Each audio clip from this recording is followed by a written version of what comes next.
Tetapi yang paling penting esensinya perjuangan dari Ibu Kartini adalah memperjuangkan agar perempuan ini memiliki hak terhadap dirinya sendiri, terhadap tubuhnya sendiri. Karena pada zamannya perempuan banyak yang meninggal karena melahirkan, termasuk Ibu Kartini itu sendiri.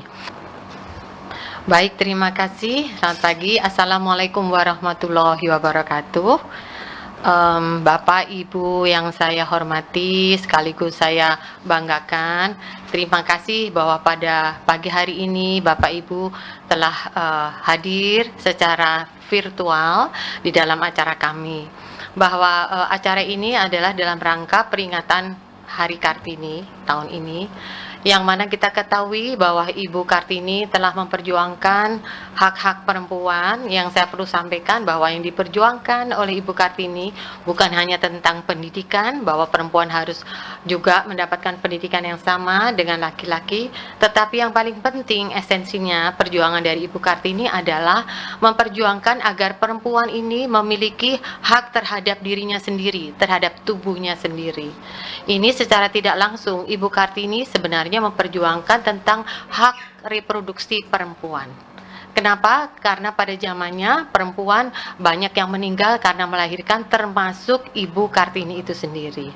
Nah, pada pagi hari ini maka kami akan mendiskusikan tentang keadaan perempuan saat ini, bagaimana perempuan saat ini di dalam keadaan bencana sekaligus juga bencana COVID-19, bagaimana perempuan ada di dalamnya, bagaimana perempuan masuk di dalam pusaran yang paling bawah, dan kita perlu mendiskusikan, perlu membantu para perempuan, terutama perempuan yang kurang mampu.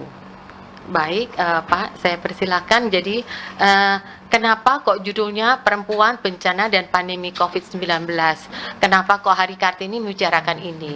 Ya, karena Ibu Kartini paling utama adalah memperjuangkan tentang hak-hak perempuan. Nah, perempuan dalam rangka pandemi COVID dan bencana inilah sebetulnya yang kita akan bicarakan seperti apa keadaannya. Kita tahu bahwa bencana ini banyak tipenya ya, tapi kalau kita mau klasifikasikan bencana itu sebenarnya dua, bencana alam, klasifikasinya bencana alam atau bencana biologis. Nah, ini saya berikan catatan bahwa saat ini yang terjadi yang di Indonesia katakanlah adalah bencana, bukan hanya bencana biologis, yaitu wabah penyakit COVID-19, tetapi juga bencana alam. Ya, banyak longsor, gempa bumi, dan seterusnya, banjir. Nah, inilah dalam keadaan seperti ini yang kita akan melihat bagaimana perempuan ada di dalamnya, ya, di dalam keadaan yang sulit seperti ini. Nah, sebagaimana kita juga ketahui bahwa dalam keadaan bencana seperti ini, seperti apa sih keadaan kenyataan sosialnya seperti apa? Kita lihat bahwa ini yang paling mengenai sebetulnya dari data internasional adalah ketika ini terjadi di dalam negara yang berkembang seperti Indonesia ini. Dia mengalami kerugian yang paling besar, ya. Nah, karena itu maka kerugiannya itu juga, kalau dalam bencana itu disebut bencana kalau kerugiannya sangat-sangat meluas. Dan yang paling juga kita melihat fakta sosialnya itu kemampuan masyarakat itu sudah tidak bisa mengatasi dengan sumber dayanya sendiri. Jadi negara di sini, pemerintah di sini harus turun tangan. Kalau bencana kecil-kecilan itu masyarakat masih bisa mengcover, menangani dengan kemampuannya, sumber dayanya sendiri, itu belum bencana nasional. Nah, ini apalagi sudah bencana internasional ya, yang COVID-19 ini, tentu saja ini tidak bisa diatasi hanya oleh sumber daya masyarakat itu sendiri. Itulah yang disebut dengan bencana yang sesungguhnya. Nah, karena ini maka kita harus ada yang disebut dengan transformasi dalam kehidupan, baik kehidupan sosial, ekonomi maupun politik.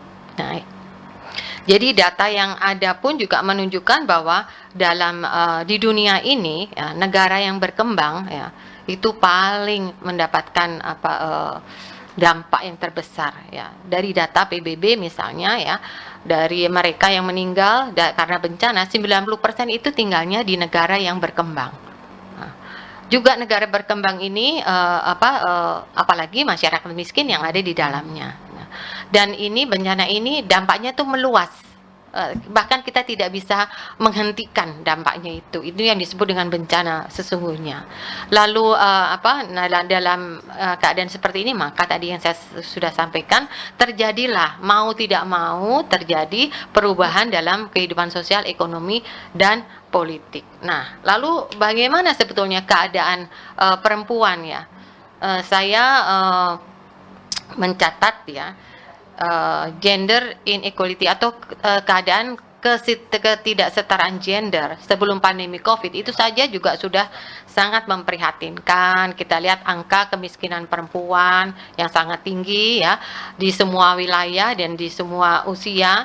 Lalu angka partisipasi sekolah juga rendah terhadap untuk anak perempuan terutama dibandingkan anak laki. Lalu angka kematian ibu, angka kematian bayi, kasus perkawinan anak, kekerasan perempuan dan anak, sunat anak perempuan ya, itu semua pelanggaran HAM sudah terjadi sebelum adanya bencana pandemi COVID maupun bencana alam. Lalu juga perempuan yang terpinggirkan ini mereka semakin terpinggirkan, semakin rentan. Termasuk juga bagaimana media ini justru memanfaatkan yang banyak merugikan perempuan juga selama ini. Data dari Komnas Perempuan itu 70% kasus kekerasan itu justru KDRT, kekerasan dalam rumah tangga, dan sebagiannya adalah kekerasan seksual. Nah, inilah keadaan perempuan ya yang kita soroti dalam isu ketidaksetaraan gender ini. Bagaimana ini juga kita melihat bahwa peran-peran perempuan yang sudah menikah ya dan ibu sebagai seorang ibu itu justru juga bertambah bebannya yang kita sebut dengan multi burden. Kenapa? Karena dalam pandemi COVID itu semua kembali ke rumah. Jadi fungsi-fungsi keluarga untuk prokreasi, produksi, konsumsi, edukasi, rekreasi hampir seluruhnya berpindah ke rumah, dan itulah menjadikan tugas ibu atau beban ini dibebankan pada perempuan, sehingga kita melihat bahwa dengan adanya pandemi COVID maka beban ini semakin besar bagi perempuan ya. Nah, hasil kajian kami di masa pandemi COVID ini, secara sosial itu perempuan tadi sudah saya sampaikan menjadi multi burden, menjadi semakin terbebani di semua lini kehidupan, terutama kehidupan keluarga. Lalu juga ternyata data-data banyak terlihat adanya kekerasan. Ya, termasuk juga tertutupnya jaringan layanan dan perlindungan bagi para perempuan ya, karena semua lebih ke arah COVID semuanya untuk menangani COVID. Di bidang ekonomi juga banyak kasus eksploitasi pekerja keluarga, yaitu anak dan perempuan ya. Dan ini kadang-kadang karena berada di rumah maka pekerjaan itu juga tidak menjamin perlindungan bagi perempuan dan anak, bahkan terjadi kekerasan, kasus-kasus kekerasan ya. Mereka juga masuk pada pekerjaan yang berisiko tinggi. Jadi selama pandemi COVID ini perempuan rela dan juga anak-anak masuk pada pekerjaan yang berisiko tinggi untuk semakin mengalami dampak negatif. Nah, termasuk juga bagaimana pembatasan sosial ini menyebabkan posisi subordinasi bagi perempuan. Dari sisi kesehatan juga demikian ya. Kita semua tahu data menunjukkan, termasuk penelitian kami, bahwa layanan kesehatan rutin yang tadinya diperuntukkan bagi perempuan sudah rutin dari puskesmas dan dari mana-mana, termasuk perhatian dari kader kesehatan yang pada perempuan dan juga pada anak, sekarang lebih banyak teralihkan untuk menangani pandemi COVID-19. Nah, apalagi kalau itu ada bencana alam. Jadi hal-hal yang tadinya rutin untuk perempuan dan anak ini sekarang sudah teralihkan. Sehingga keterbatasan ini membuat perempuan semakin terpuruk. Nah, kesimpulannya adalah bahwa pandemi COVID-19 plus apalagi adanya bencana alam itu akan semakin memperdalam kondisi ketidaksetaraan, ketidakadilan gender yang sudah ada sebelumnya. Nah, apalagi bagi kelompok-kelompok rentan seperti mereka yang anak-anak, usia yang lanjut, lalu mereka yang miskin, yang terpinggirkan, dan seterusnya. Pekerja-pekerja yang selama ini ada pada pinggiran-pinggiran, termarginalisasi, tersubordinasi, dan tereksploitasi semakin dalam. Nah, ini saya nggak bisa menggambarkan secara detail, tapi yang saya lihat di sini adalah disinilah perempuan tuh masuk dalam pusaran-pusaran. Kalau kita lihat begini, itu pusaran paling bawah. Perempuan, anak, dan kelompok rentan itu ada di situ. Dia ini terlingkupi oleh yang kita sebut bencana alam maupun pandemi COVID-19.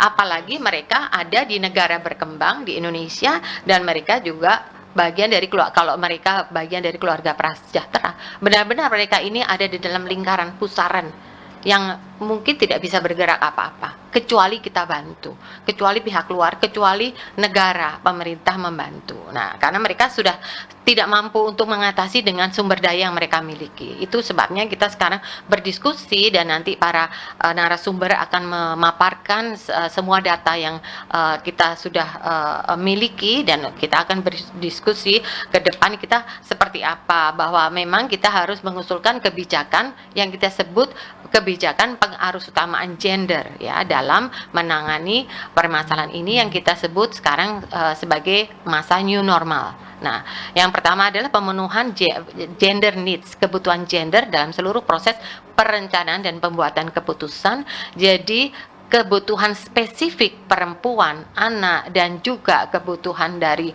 kelompok rentan itu yang harus menjadi utama.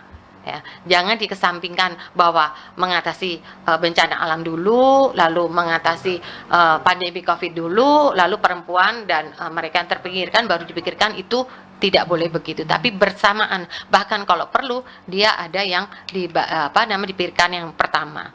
Lalu yang kedua, melakukan transformasi sosial untuk kesetaraan gender dengan menfokuskan pada pemberdayaan care ekonomi atau ekonomi kasih sayang yang berada di rumah, di sekitar rumah, home based industri ya, dan lain-lain. Itu harus ada transformasi sosial di situ untuk kesetaraan gender. Jadi berbarengan gitu. Mumpung mereka bekerja di rumah, mumpung ini ada bencana dan seterusnya, maka secara bersamaan juga harus ada kebijakan yang mentransformasi kesetaraan gender yang berada di rumah dalam kaitan dengan care ekonomi atau ekonomi kasih sayang yang melibatkan seluruh anggota keluarga. Nah, berikutnya adalah kaitannya dengan menfokuskan pada peningkatan kualitas dan fungsi keluarga. Karena perannya lebih banyak tadi, ya secara bersamaan juga harus kesetaraan gender harus di situ. Yang laki-laki, suami, anak-anak laki-laki itu semua juga masuk ke dalam supaya ikut di dalam kegiatan domestik ya. Jadi bukan hanya berada di rumah tapi tidak mau tahu, tapi dia juga, dan ini bisa disosialisasi, lalu dia bisa juga didorong dengan kebijakan pemerintah. Terakhir adalah perempuan, anak, dan kelompok rentan harus menjadi prioritas dalam semua kebijakan. Sekali lagi, titik masuknya kalau ada bencana, titik masuknya dia sepanjang perempuan, anak, dan kelompok rentan itu sudah tertangani, maka kelompok yang lain itu pasti sudah tertangani atau bisa berdiri atau bisa mandiri menangani bencana itu tadi. Jadi ini yang perlu saya sampaikan, sehingga akhirnya kita lebih banyak nanti mendiskusikan bahwa kita harus membangun konstruksi sosial baru bagi perempuan, anak, dan kelompok rentan di masa new normal ini yang berbasis kesetaraan keadilan gender serta kesetaraan keadilan sosial, ekonomi, dan politik. Saya rasa demikian. Terima kasih. Selamat berseminar. Semoga kita selalu dalam lindungan Allah Subhanahu wa Ta'ala. Terima kasih. Wassalamualaikum warahmatullahi wabarakatuh.